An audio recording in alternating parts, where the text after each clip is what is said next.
Si vous nous rejoignez, mesdames, messieurs, bonsoir et bienvenue sur Ziana TV, la chaîne de la diaspora. C'est la dernière émission de l'année 2015. Lombongui Show reçoit aujourd'hui un homme qui nous vient du Congo-Brazzaville. Il est porte-parole du Rassemblement pour la démocratie et le développement RDD en cycle. Il est aussi membre de la coalition de l'opposition congolaise IDC Focad. Mesdames, messieurs, recevez avec moi monsieur Guy Mafimba. Guy Mafimba, bonsoir. Bonsoir Monsieur Sirmakosso, et je tiens véritablement à vous remercier pour cette tribune et pour cette occasion que vous me donnez afin de m'exprimer sur un certain nombre de points qui concernent à la fois notre pays et l'actualité internationale. Cette émission sera une sorte d'autopsie en fait de l'actualité, non seulement de votre parti, mais aussi du Congo-Brazzaville. À quoi joue le RDD aujourd'hui exactement, Guy Mafimba? Bon, je vais essayer d'être bref, et je pense que ce problème devrait être, ces interrogations qui sont légitimes de la part de nos compatriotes, soient presque clarifiées. Je vais aller très simple. Voyez-vous, c'est en 2009 que le RDD a formé une alliance, comment on appelle ça, a signé une alliance avec le PCT pour gouverner ensemble. Donc c'est sur des bases à la fois doctrinales et programmatiques.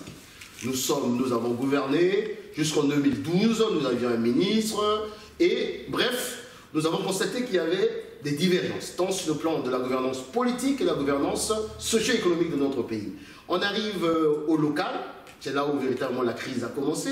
On arrive au local, nous avons constaté que le partenaire qui est le PCT avait un comportement d'un partenaire qui avait tendance à nier l'existence des autres, ne serait-ce qu'au niveau des idées. Et nous avons été le premier parti, au sein de la majorité présidentielle, à rompre, sinon à suspendre nos relations, sinon notre participation au sein de la majorité présidentielle. Cela a continué jusqu'à ce que la problématique de la Constitution s'est posée au niveau du pays. Oui, alors on a vu que votre position n'a pas été aussi claire que ça, notamment au niveau des responsables. Le premier d'entre vous, Jacques Opango, a joué quasiment le jeu aujourd'hui de la majorité, alors que vous étiez retiré. C'est une perception qu'on peut avoir. Mais monsieur Sirmakosso, il faudrait que nos compatriotes le comprennent. On ne peut pas parler de démocratie au niveau national lorsque dans nos partis politiques respectifs, il n'y a pas de démocratie. Je fais partie d'une génération politique qui pense que la démocratie doit se faire d'abord dans les partis politiques pour qu'on en fasse véritablement un instrument qui puisse animer le processus démocratique de notre pays. Je veux dire par là ceci. Le RDD, lorsque la problématique de la Constitution s'est posée, le 21 février 2015, le comité directeur du RDD s'est réuni. Je dis bien le 21 février 2015. Deux problématiques étaient à l'ordre du jour. Première problématique, la Constitution. Deuxième problématique, les relations avec le PCT. Problématique. Sur le plan, de manière majoritaire, le RDD s'est prononcé contre le changement de la Constitution. Et nous avons, après cette recommandation, demandé à la direction nationale du parti, dont je fais partie, dont le président Yombi est le président, de se rapprocher des autres forces qui s'opposaient à changement de la Constitution pour créer une plateforme afin de faire échec au projet du pouvoir qui voulait changer la Constitution, qui veut changer la Constitution. Deuxième recommandation, le comité directeur du RDD a suspendu ses relations, a confirmé cette suspension au cours de ce comité directeur. Une fois ceci a été fait, bien entendu, nous en tant que direction politique nationale, nous avons mis en musique ces deux recommandations. Mais je tiens à souligner, on n'a pas dit non au changement de la Constitution par hasard. La limitation des mandats est un acquis de la conférence nationale. Et le RDD n'est pas n'importe quoi. Le RDD fait partie des partis politiques qui ont contribué au renouveau démocratique de notre pays. À l'époque, souvenez-vous du discours du chef du président Yombi Opango à la conférence nationale. Donc, moi personnellement, j'ai une suite dans les idées. Une fois qu'on a dit cela, je dis bien, les recommandations ont été mises en musique. Oui. Nous sommes arrivés au niveau des fameux dialogues nationaux, dialogue national de civilité. On ne va pas encore parler de dialogue national, on va déjà s'arrêter aux consultations. Oui. On voit le président Jacques Opango au Palais du Peuple en train d'être reçu en fait, par le président de l'organisation des Sceaux pour avoir son avis sur ce dialogue de CBT, et je pense pour le changement de la Constitution. Oui. Je pense que là, est-ce qu'en ne faisant pas cette démarche, il avait déjà donné son quitus, puisque la suite, on la connaît aujourd'hui? Non du tout, parce que nous avons cette démarche, nous l'avons adoptée au niveau du parti, au niveau national. Nous avons une réunion extraordinaire où nous avons pensé que nous devions participer à cette consultation. Le président Yombi est parti en tant qu'ancien chef de l'État, voilà le statut. Et il y a une délégation du RDD qui a participé à ces consultations. Au sortir de ces consultations, bien entendu, le président Yombi, en tant qu'ancien chef d'État, parce que c'est un droit de réserve, n'a pas trouvé utile, c'est ce que nous avons approuvé, de s'exprimer par rapport à cela. Ce qu'il a dit, il l'a dit au chef de l'État. Maintenant, le parti en tant que tel, en sortant de ces consultations, a réitéré, c'est le secrétaire général, aujourd'hui démissionnaire, M. Opango, Émile, qui a réitéré notre position, non au changement de la Constitution, et nous étions disposés à aller à un dialogue pour parler de la gouvernance électorale. Donc, une fois qu'on a dit ça, nous ne sommes pas en porte-à-faux avec nos recommandations. Maintenant, lorsqu'on arrive au fameux dialogue de CBT, voilà, nous, déjà à cette époque, le RDD travaille déjà au niveau du FOCAD, à travers M. Tchomamé, à travers moi, parce que c'était une recommandation du comité directeur. Je reviens sur ça, sur les textes. Une fois que nous étions au niveau du FOCAD, nous avons adopté une position de dire oui au dialogue, mais à condition. Comme nous avons posé ces conditions n'ont pas été réunies malgré toutes les démarches, même souterraines que nous avons eu à faire. Nous avons été surpris de voir un des membres du secrétariat national, qui n'est pas le moindre, il faut le dire ainsi. C'est un membre du secrétariat national, il est membre du secrétariat national comme moi, de se retrouver à CBT. On parle de Jean-Jacques Yombi. Jean-Jacques Yombi, il s'est retrouvé à CBT pour diverses raisons. Un coup, il était représentant du président Yombi, un coup, il était membre du secrétariat national, un coup, société civile, je ne sais quoi. Tout est-il que nous avons donné nous avons fait une mise au point. Nous avons dit, c'est le RDD qui l'a dit, le président, monsieur Jean-Jacques Yombi ne représentait pas le RDD à CBT. Ça a été une démarche solitaire. Nous l'avons condamné parce qu'il a reçu mandat ni du parti, ni de qui que ce soit. Alors, Dimafina, on va revenir sur la gouvernance de votre parti. Oui. On voit déjà le président Jacques-Joachim Opango, qui lui est reçu en tant qu'ancien chef d'État. Oui. Sa position, on ne la connaît pas, c'est une conversion entre le président et lui. Mais après, on voit, vous, au niveau du parti, vous donnez une position que CBT, on n'y va pas. Oui. Et enfin, il y a un troisième larron, s'il faut l'appeler ainsi, c'est Jean-Jacques, qui lui débarque à CBT au nom du parti. Est-ce que ce parti aujourd'hui est tenu? Bien entendu. Ne revenez pas sur la consultation, la démarche de la consultation du président Yombi. Elle est tout à fait légitime. Mais ça, en tant qu'ancien chef d'État, son statut est reconnu dans notre Constitution. Est-ce que vous ne pensez pas qu'il y a aussi une confusion? Non, il n'y a pas de confusion. Non, parce que le parti était représenté. Je dis bien, nous avons adopté cette démarche. D'accord. Et quand il est sorti de là, nous avons souhaité qu'il ne s'exprime pas, qu'il ne s'exprima pas. Et c'est ce qu'il a fait. C'est la démarche de Jean-Jacques Yombi, secrétaire national chargé de la relation extérieure, qui est une démarche solitaire et anti-statutaire. Parce que nous avons condamné. Maintenant, votre interrogation est tout à fait légitime. Mais il faut dire ceci, ce qui a créé un peu plus de trouble, c'est pendant le fameux vote référendaire. Lorsque nous avons condamné le changement de la Constitution, c'est-à-dire que nous avons condamné de facto toute la démarche en aval. Donc, moi qui vous parle, porte-parole du RDD, j'ai été surpris, je l'ai découvert à travers les médias, lorsque le président Yombi va voter. Et je peux vous dire... Et on me dit qu'il a voté oui. Je peux vous dire, voter oui ou non, la démarche est anti-statutaire et condamnable. Je l'ai dit dans un journal de la place à Brazzaville. Et comme nous sommes un parti politique, nous sommes un parti politique démocratique. Ça, c'est le président Yombi qui me l'a appris. Je ne suis pas arrivé au RDD, sinon en politique, par rapport à un homme. C'est par rapport à un idéal. J'estime que le président Yombi, c'est un homme, c'est un démocrate. Et donc, je pars du principe que, une fois qu'il a posé un tel acte, le parti doit se retrouver pour trancher de ce que j'appelle un acte de forfaiture. C'est un acte de forfaiture. Il ne peut pas aller à l'encontre à lui tout seul, à la fois des intérêts du parti et d'une décision qui a été adoptée de manière majoritaire. Alors, Guy Mafimba. Sinon pourquoi parlons-nous des démocraties au niveau national si au niveau des partis politiques, nous nous comportons comme des véritables dictateurs? Alors, ce qui me surprend dans votre discours, Guy Mafimba, c'est que vous reconnaissez à Joachim Bio-Pongo le statut d'ancien chef d'État, donc qui peut s'exprimer, qui n'est pas exprimé, mais qui pouvait faire une démarche. Est-ce que vous lui reconnaissez pas aussi le statut de citoyen, simple citoyen, qui participe à un vote? Non.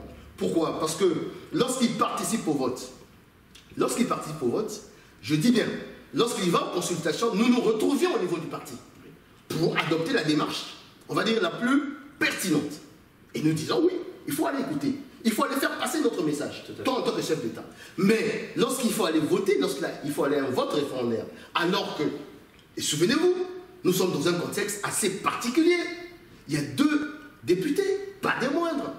Le député André Komi-Salissa et le député, Parfait, sont embastillés. Donc nous, il va voter dans les conditions où les quartiers au sud de Brazzaville sont sous les balles. Tout à fait. Des gaz lacrymogènes.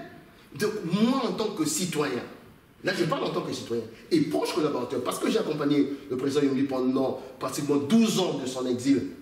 Mais je peux vous dire que j'ai été choqué parce que je pense que c'est un homme d'État et un homme d'État ne peut pas apporter sa caution à un référendum qui s'est transformé véritablement à une espèce de foire d'empoigne.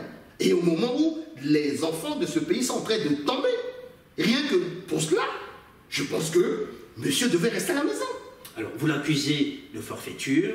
Très souvent, quand on pose un tel acte de forfaiture, on s'attend à une sanction. Quelle va être la sanction pour Jean-Jacques Bio-Pongo? Écoutez, quand je dis forfaiture, je pèse mes mots, vous voyez bien. Ah, je comprends très bien. Et Bio-Pongo, pour moi, c'est pas n'importe quoi. C'est un père. Mais là, nous sommes en politique. Et lui, il m'a appris. Il faut faire le distinguo entre la politique et la famille. Il faut faire le distinguo entre l'intérêt général et l'intérêt particulier. Et là, c'est l'intérêt général de mon pays qui est en cause. Donc, un tel acte, véritablement, devrait être sanctionné en fonction des textes. Oui, et que prévoient les textes? Et les textes, chez nous, peuvent vous conduire à la déchéance. À la déchéance politique, c'est-à-dire en fonction de votre statut au niveau du parti. On ne doit pas transiger sur ces choses-là. Sinon, ne parlons pas de démocratie au niveau national. Ces choses-là, on ne doit pas le dire seulement en parlant. Et je suis ferme là-dessus. Parce que si on passe main liée, on passe à saute-mouton sur ce genre de phénomène, mais ça ne sert à rien de parler de démocratie. Restons dans le mono, restons dans les hommes providentiels. Mais je ne suis pas arrivé en politique pour faire d'un homme un homme providentiel. Un homme a ses faiblesses et ses qualités. Et là, en l'occurrence, c'est une faiblesse grave pour quelqu'un dont je ne reconnais plus. Je ne reconnais plus les comportements et les actes politiques qu'il pose. Et je dis bien, allez voter au moment où les quartiers sont sous le feu, au moment où les populations sont embastillées, les leaders politiques sont embastillés, les populations sont sous les matraques. Je dis, pour moi, ça a été quelque chose qui m'a heurté fondamentalement. Est-ce que vous ne craignez pas, Guy Mafimba, si votre parti arrive jusqu'à une déchéance, vous dites que c'est ce votre texte qui le prévoit, que vous arrivez à une scission, puisqu'on sent quand même aujourd'hui qu'il y a des tensions importantes au sein du RDD? Non, je dirais tout simplement qu'il n'y a pas de tension. Vous savez, la majorité de notre parti est en phase avec la ligne que nous défendons, que moi je défends actuellement. La majorité de notre parti. Au moment où je parle, oui. Nous avons listé le point de vue de toutes les fédérations du Congo, du RDD, et toutes les fédérations sont unanimes pour dire que l'acte qu'a posé le président Yomi n'est pas du tout un acte pertinent et que le parti devait tirer les conséquences. Donc il n'y aura pas de secousses par rapport à cela. Mais par contre, ce que nous subissons au niveau du RDD aujourd'hui n'est que la suite logique d'une espèce de stratégie mise en place par le pouvoir, par le parti du pouvoir, le PCT, pour déstabiliser ces normes de partis politiques. Vous remarquerez qu'à l'UPADES, ça a commencé à l'UPADES, ça continue. Ils ont voulu comme ça créer des scissions. Au MCDD aujourd'hui, ils ont créé de manière virtuelle les MCDD Ibis. Au PCT, ils sont en train de créer des soucis au niveau de la CADD, qui n'a fait que prendre une position par rapport à ce qu'il croit être les valeurs de la politique, les valeurs de ce qu'il défend. Donc, pour nous, c'est une suite logique. Mais, malheureusement pour le parti au pouvoir, heureusement pour nous, et heureusement pour le peuple congolais, nous sommes un parti assez soudé, nous sommes un parti assez enraciné dans un certain nombre de convictions, ce qui fera en sorte que cette affaire va être réglée. Elle est déjà réglée. Oui. Je peux vous dire qu'elle est déjà réglée. Il nous manque tout simplement cette phase de mise en œuvre de la démarche par rapport au statut. Et d'ici peu, vous aurez droit à une déclaration et nous irons à une assemblée générale pour trancher cette affaire. Est-ce que Guy Mafimba, si vous permettez un peu l'allusion, est-ce qu'il y aurait en fait un Opango parmi les chevaux de Troie utilisés par le pouvoir aujourd'hui pour nuire à votre parti? Mais manifestement, parce que je ne peux pas concevoir que pour un parti politique qui se respecte, comme le RDD, qui n'est pas n'importe quoi, et le président nous a toujours parlé de l'excellence, que du jour au lendemain comme ça, qu'il y ait des initiatives solidaires qui vont à l'encontre des intérêts du parti, qui vont à l'encontre de l'intérêt général. Ce sont les intérêts particuliers que les gens défendent. Et moi, M. Guy Mafimba, porte-parole du RDD, quoi qu'on dise, je dis bien quoi qu'on dise, je ne peux tolérer cela et je ne suis pas seul. Nous sommes nombreux de toutes les fédérations à dire que ce qui s'est passé n'est pas du tout normal et le parti doit retrouver sa place aujourd'hui dans ce que nous appelons la nouvelle majorité républicaine. Voilà, en attendant que le RDD retrouve sa place dans la nouvelle majorité républicaine, Guy Mafimba, on va avancer avec vous pour faire l'autopsie de cette actualité congolaise. Vous étiez au cœur des événements qui se sont passés, que ce soit à Pointe-Noire ou à Brazzaville. On va commencer avec vous, avec la situation de Pointe-Noire le 17 octobre. Vous y étiez, on a eu des retours assez négatifs, notamment au niveau humain. D'abord, dans quelle ambiance Guy Mafimba s'est fait ce meeting? Mais écoutez, le 17 octobre à Pointe-Noire, nous sommes partis pour la plupart le 16 et le 17 octobre de Brazzaville.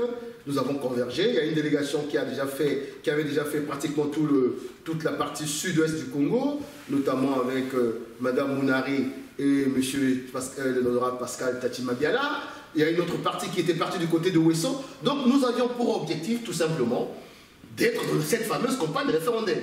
Même si nous ne participions pas au référendum, nous devions expliquer à notre peuple... Pourquoi vous ne participez pas?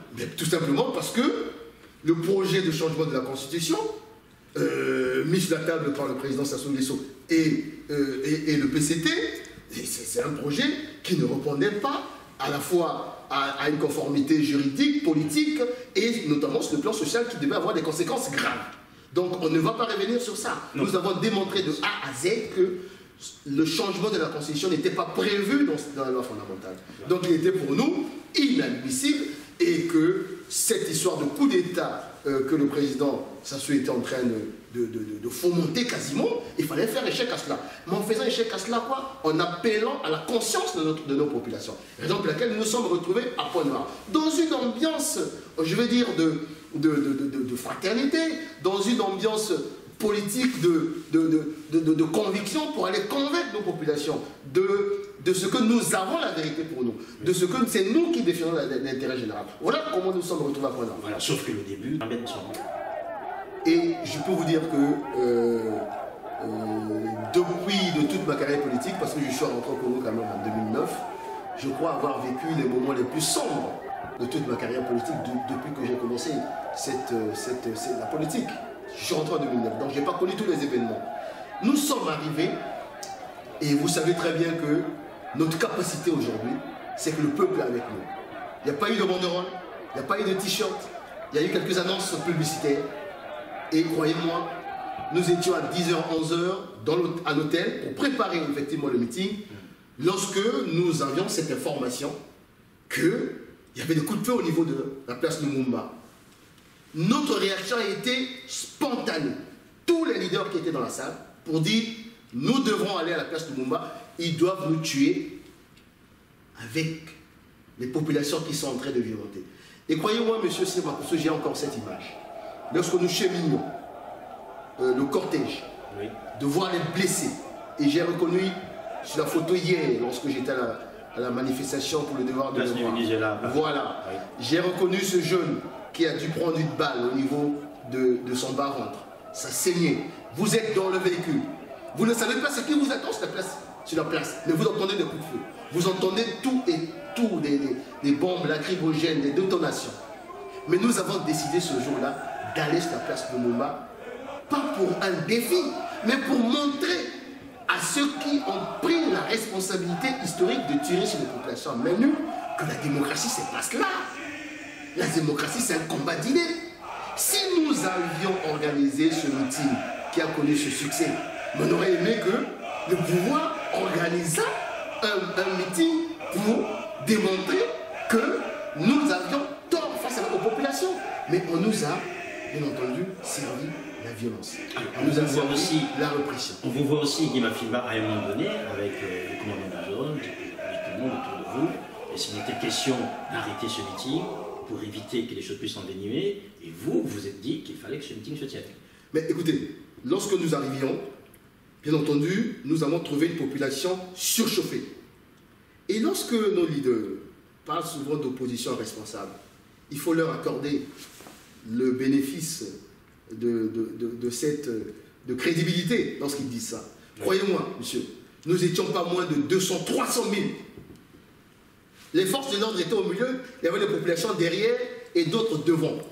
Si nous étions irresponsables, on aurait pu demander aux gens de faire ce qu'ils veulent. Mais nous avons dit non. Raison pour laquelle nous avons demandé aux autorités militaires et policières sur place de faire partir les éléments incontrôlés, parce que c'est cela qu'il s'agit. Ceux qui ont tiré sur la foule, on avait l'impression que c'était des éléments incontrôlés. Moi, j'ai vu des rases, des crânes rasés, des gens qui sortaient je ne sais d'où. Vous pointez les armes. Donc, la présence du commandant de zone, c'était pour nous une manière de lui faire comprendre que nous sommes en train de mener une activité qui est en conformité avec la loi fondamentale. Et que, de ce fait, la police devrait circonscrire la manifestation, devrait contenir les foules, mais elle n'allait pas utiliser les armes à feu. Voilà pourquoi vous avez vu cette présence-là. Mais malheureusement, il y a eu des échanges. C'est-à-dire que nous avons été surpris parce que, malheureusement, l'objectif du pouvoir en place, c'était d'interdire qu'on ne fasse pas la manifestation. Mais vous ne pouvez pas parce que la population, pour la population, il fallait tenir ce meeting parce qu'ils voulaient écouter le message des leaders de l'opposition. Voilà. Alors, par rapport à cette écoute, Guy Mafimba, le meeting a bien eu lieu. Oui. Les gens sont rentrés chez eux, sauf que le bilan a été local. Qu'avez-vous fait? Êtes-vous allé à l'hôpital? Avez-vous rencontré ces hommes et ces femmes, notamment surtout ces hommes qui sont tombés? Écoutez, lorsque nous nous retrouvons en place Lumumba, nous sommes quasiment la cible des éléments incontrôlés. Donc on pouvait tomber ce jour-là, nous-mêmes. Dans laquelle je vous dis que c'est la journée la plus sombre au moment. Autant j'étais très heureux de voir autant de monde dehors pour écouter un message. Ce que nous appelons le message de la vérité. Autant j'ai été dramatiquement secoué de ce qu'on a tiré sur la population. Donc, pour répondre à votre question, après ce meeting, nous nous sommes retrouvés en comité de crise et nous avons demandé à ce qu'on puisse, bien entendu, identifier dans tous les hôpitaux les blessés et les morts. Mais croyez-moi, ce que nous avons vu avec le jeune Loïc, mais il y a eu des blessés qu'on est parti chercher dans les hôpitaux pour éviter, comme d'habitude, le pouvoir ne veut pas qu'on voie, le pouvoir ne veut pas qu'on constate les victimes. Donc vous nous informez aujourd'hui, Guy Mafimba, qu'il y a des gens qui étaient blessés, qui n'ont pas été comptabilisés, qui sont allés arracher sur leur lit dans les hôpitaux. Bien entendu. Sinon pousser qu'ils ne restent pas dans les hôpitaux. Ça, c'est une réalité. L'honorable Mabio a fait un travail formidable. Il a envoyé les gens dans les hôpitaux partout. Mais en même temps, il y avait toujours cette espèce de barrage, des hommes des hommes incontrôlés, ou je ne sais pas qui les envoyait, pour empêcher qu'on puisse comptabiliser à la fois les blessés et s'il y avait des morts. Mais Dieu merci, on nous a dit qu'il n'y a pas eu de morts pour ce jour-là. Pour ce jour-là, mais croyez-moi, lorsqu'on a vu les détonations, les armes un peu crépiter, croyez-moi... Vous avez un doute aujourd'hui qu'il n'y ait pas de morts? Mais j'ai un doute. Parce que quand vous voyez quelqu'un saigner, il fait 100 mètres en train de saigner, bon, et les gens vivent dans la peur dans notre pays. Voilà la difficulté.